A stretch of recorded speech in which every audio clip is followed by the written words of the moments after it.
What's going on, everyone? Welcome back. Today, we're going to be taking a look at our top 10 fantasy football offenses for 2019, aka the teams that you're going to want to go ahead and target players from, either because these offenses are going to be so reliable on a week-to-week basis that the floors are going to be so safe for any of the players that you draft from these teams, or because these offenses are going to have a plethora of fantasy viable players. But before we get into that, I've been plugging the 2019 ADP Fantasy Football Draft Guide for a while now, and I couldn't be more excited to announce it is completely ready for purchase. Check out all the information in the description box, but it's got everything you could possibly want for a great price, only $5. You're not going to be able to get a better deal than that. It's got overall player rankings, individual player breakdowns, PPR, standard. You've got breakouts, busts, and then general fantasy advice. So go ahead, do yourself a favor and get a copy. But for now, let's get right into this breakdown. Kicking things off right at number one, we start with the Atlanta Falcons. And this has been a team that I've been talking up a bunch leading up to now. And it all starts with the quarterback in Matt Ryan, a guy that people seem to forget was an MVP just a few years back. Now, I realize that after his Super Bowl run, they had a bit of a letdown, the whole team in general, but that's what happens when you change offensive coordinators. And wouldn't you know it, after that period of adjustment, the Falcons returned to offensive dominance. Look at last year. He was the number 2 fantasy quarterback in the NFL. I've got him as an early 2019 MVP favorite. I've got him as a top 3 fantasy quarterback. He's got all the weapons you could want around him and more. The Falcons, on top of that, added an additional 2 first-round offensive linemen in April's draft. That's going to help shore up some holes on that offensive line. It's going to help add depth. It's going to help open up running holes, and it's going to help protect Matt Ryan. Now, for all those people saying, well, the Falcons aren't the same team when they have to go outdoors, guess what? They have 13 indoor games this year. That's got to be absolutely mind-boggling for them. I don't know how they lucked into this type of situation, but we all know how much better Matt Ryan usually plays in those scenarios, how much better the offense plays in general, and I think that's going to be something that we're going to see a bit of a trickle-down effect. And speaking of the entirety of this offense, the weapons that Matt Ryan has around him is just absolutely bonkers. Julio Jones, a top 3 wide receiver. You know, there's nothing that can really be said more so about him. We all know how legit he is. Calvin Ridley, he is an emerging wide receiver 2. I think he's going to be a steady wide receiver 2 type of presence week in and week out. I liken this to the AB and Juju Smith-Schuster type of situation that Pittsburgh had for a little bit. Now, I don't think Calvin Ridley is as far along as Juju Smith was, but I do think he will slowly and surely get there. They've got a good tight end in Austin Hooper, and then the 2 running backs, Devonta Freeman and Ito Smith. I know a lot of people are worried about Devonta Freeman staying healthy, but right now the value you can get for him is absolutely sensational.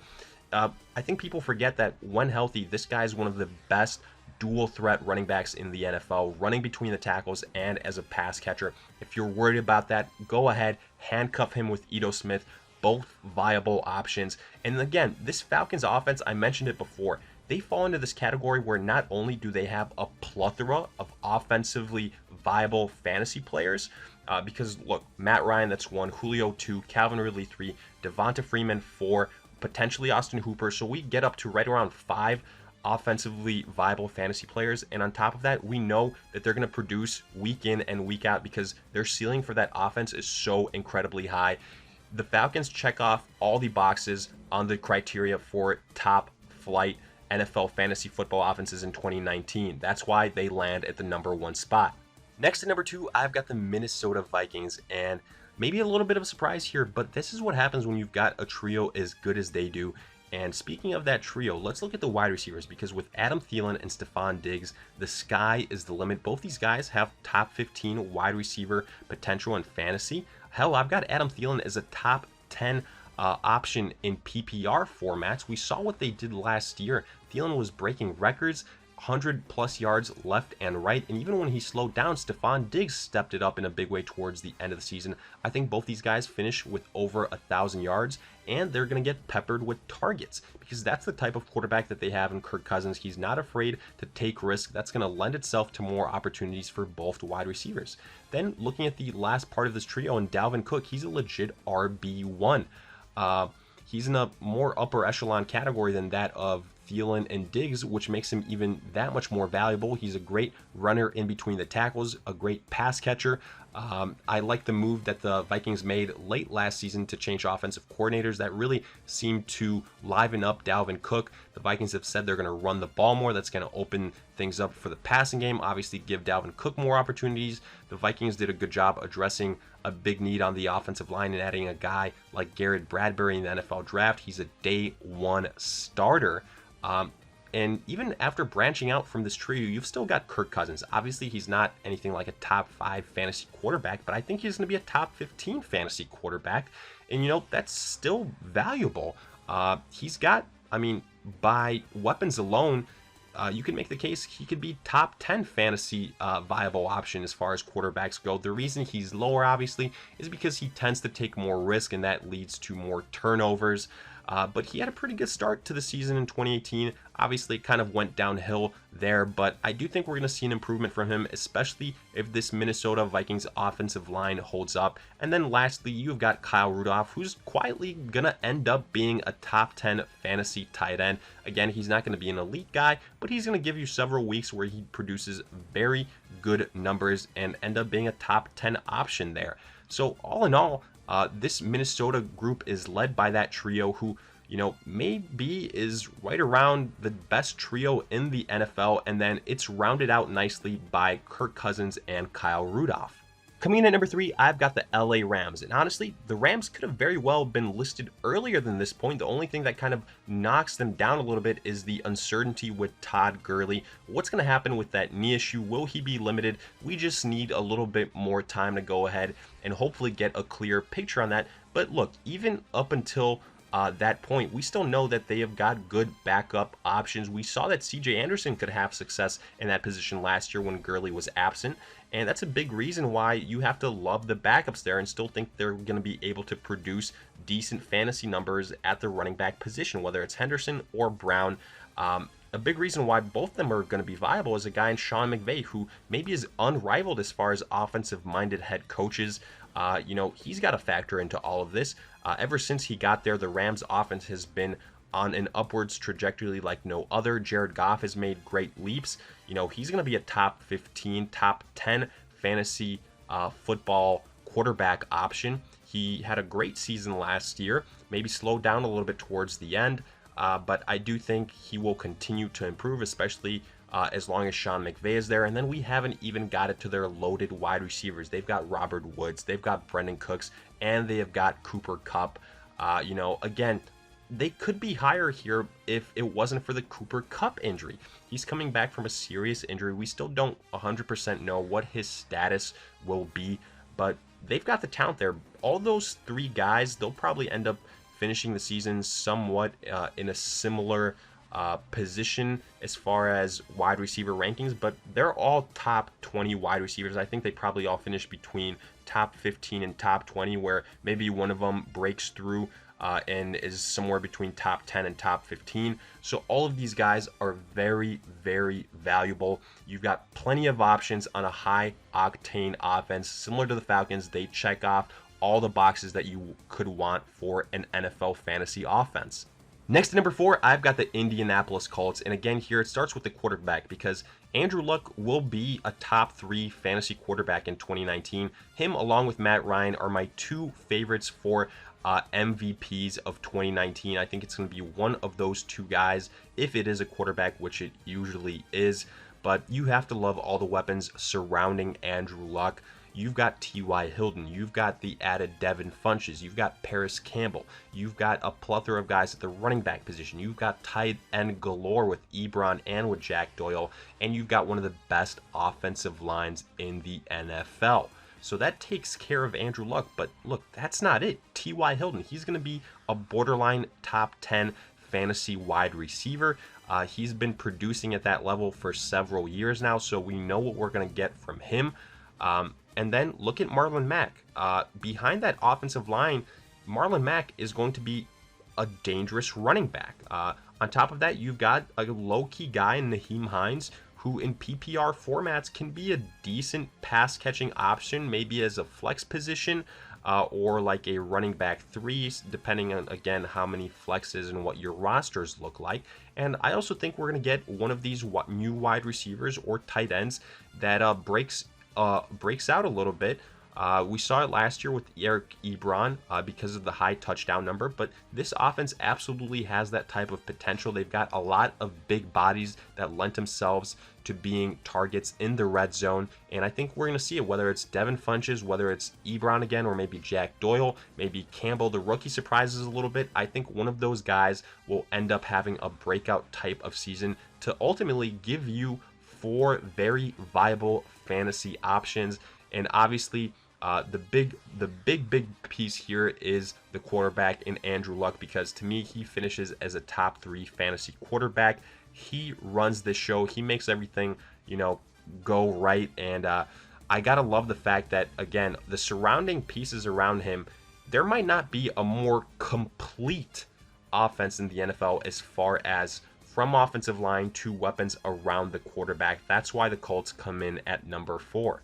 At number 5, we have got the New Orleans Saints, and here maybe a little bit of a transition where not as many fantasy weapons, but the guys that are there are absolutely insane. Tier 1 type of guys. Let's start with the running back in Alvin Kamara, who has produced ever since he got into this league. That's why he is one of the top 4 picks across all types of drafts. Hell, he could be the first overall pick, and you couldn't really even argue it that much, especially in PPR. We've seen him do it with Mark Ingram, without Mark Ingram, even with Latavius Murray there now. Instead, I still think Alvin Kamara will be one of the best fantasy running backs in the NFL. He's pretty much the second best pass catcher on that offense other than Michael Thomas. And speaking of Thomas, he is a top 5 wide receiver. Again, especially in PPR formats, the guy gets targets like crazy. He is the first option for Drew Brees.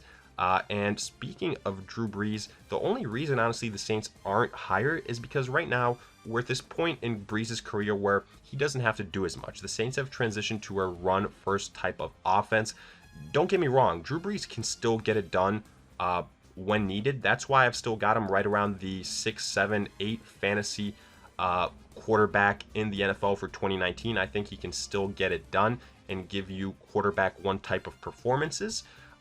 So I would say don't sleep on Drew Brees. But afterwards, we get into maybe another tier of guys where the last kind of viable guy that I have on this team is the newly added Jared Cook. We saw the success he had as a tight end in Oakland last year. I think he can duplicate that with the Saints. They've been looking for, for that big name tight end for a while now, trying to find options there. I think Jared Cook could be that missing piece. I think he's going to be a top 10 fantasy tight end. And all in all, I think, again, we're going to see a very dominant season from the New Orleans Saints in the regular season. I think they're going to be one of the highest scoring offenses like we've seen the last 2 years.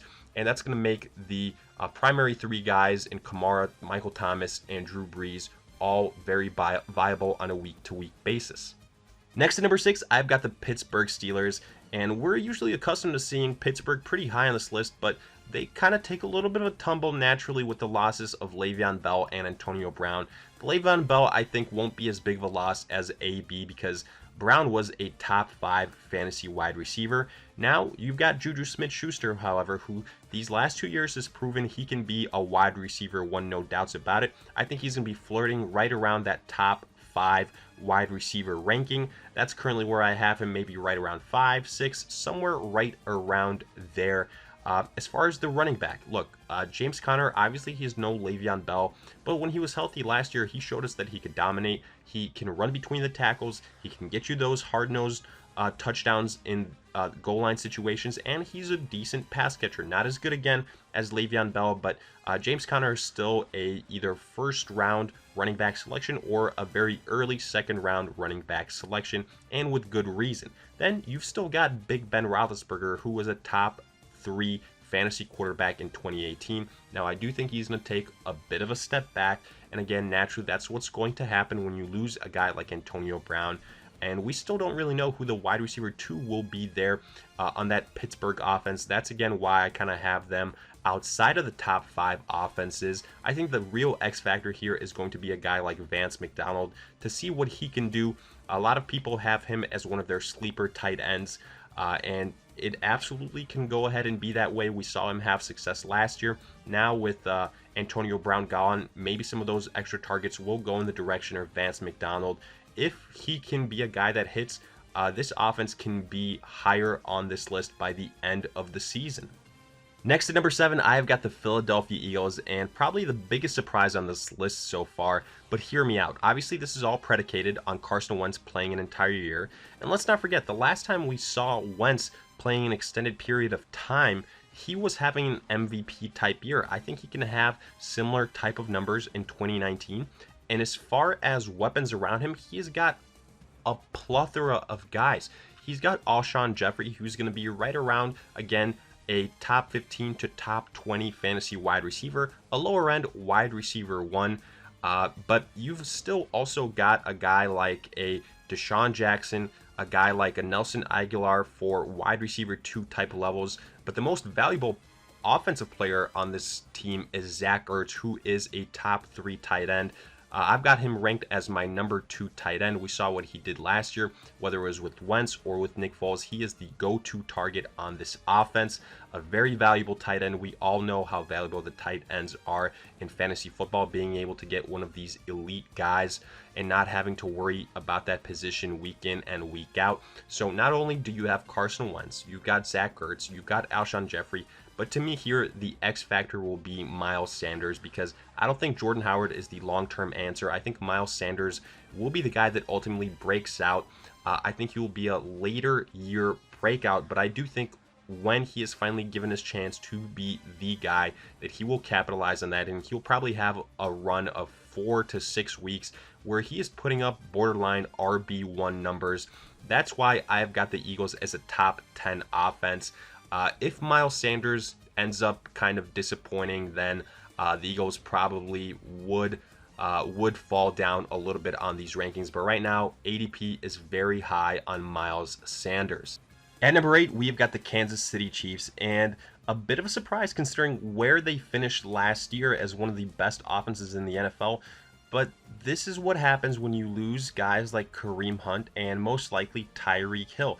Kareem Hunt obviously cut last year. Tyreek Hill, all types of rumors are out there, but I don't think the NFL is going to allow him, no matter what happens outside of the NFL's control, to go ahead and play in 2019 without a lengthy suspension. So assuming that's the case, you have got Patrick Mahomes, who albeit is the reigning NFL MVP. I've still got him as my number 1 fantasy quarterback, so much credit there. You've still got Damian Williams, who proved that he can put up really good numbers last year, and he's been said by coaches to be the primary running back, so that's a good thing. That gives you some comfort drafting him a little bit earlier.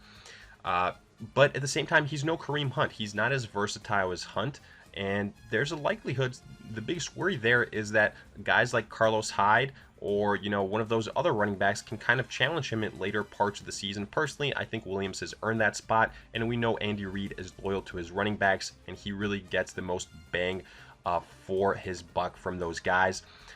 We've got Travis Kelce, the number 1 fantasy tight end for the last few years. I think he will do the same in 2019, especially if a guy like Tyreek Hill doesn't play. But other than those 3 guys, you don't really have any more surefire dudes here. I think we're going to see the Chiefs take a little bit of a step back offensively.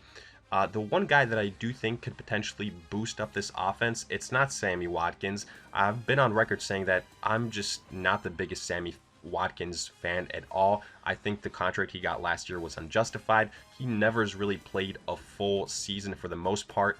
Other than his first 2 seasons, he hasn't had over 1,000 yards. I think it'll be Hardman, the rookie taken in the 2nd round by the Chiefs. If he can hit and if he can take advantage of the arm that Patrick Mahomes has and of how of an attacking type of offense the Chiefs can be under Andy Reid, I think Hardman could be a steal, and he could potentially turn into that wide receiver one that propels the Chiefs offense to somewhat close in terms of the level that they had last year. But look, I'll say this, even if Hardman hits, I don't think the Chiefs will be on that same level as they were in 2018. Now, all of this is viable to change if somehow Tyreek Hill does play some portion of the season. If all that happens, I think it'll only be for like 3 or 4 games. It'll be something where it's kind of, a throwout type of season. So for that reason, the Chiefs land here at number 8. At number 9, I've got the Cleveland Browns, and it might sound crazy, but the Browns are a legitimate top 10 offense, at least on paper. Let's start by saying that, because as far as all the weapons they have, running back position, Nick Chubb, if it was just Nick Chubb, Chubb is a top 10 fantasy running back. But when you throw Kareem Hunt into the mix, that's where, the waters get muddled a little bit. Both those guys individually are top 10 talents, but when you put them together, to me, they are RB2s. That's why I have the Browns ranked a little bit lower. But Odell Beckham Jr., again, he is right around a top 5 fantasy wide receiver. We've seen what he can do with the Giants, and now put him in Cleveland with what people believe to be a better quarterback in Baker Mayfield. He should have just as much success, if not more. The problem is there's so many weapons, so many mouths to feed in Cleveland that I think that's going to limit some of the ceilings of these pass catchers. Jarvis Landry, individually, he is a great fantasy wide receiver, especially in PPR. But again, with Odell Beckham there, I do think we're going to see a little bit of a cap on his ceiling.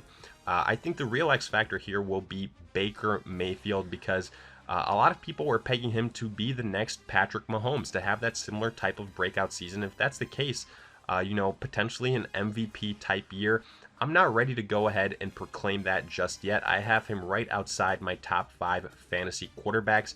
But if he indeed does deliver, then not only will the Browns go ahead and be a top 10 offense, but they will be much higher on this list. They've also got a guy in David Njoku who, honestly, if Baker Mayfield targeted more, he would be close to a top 5 tight end. He has got the skills, but again, it comes down to there are just so many mouths to feed here offensively that they kind of negate themselves a little bit as far as fantasy football is concerned. Obviously, from the NFL perspective, that offense is going to be on a very good level.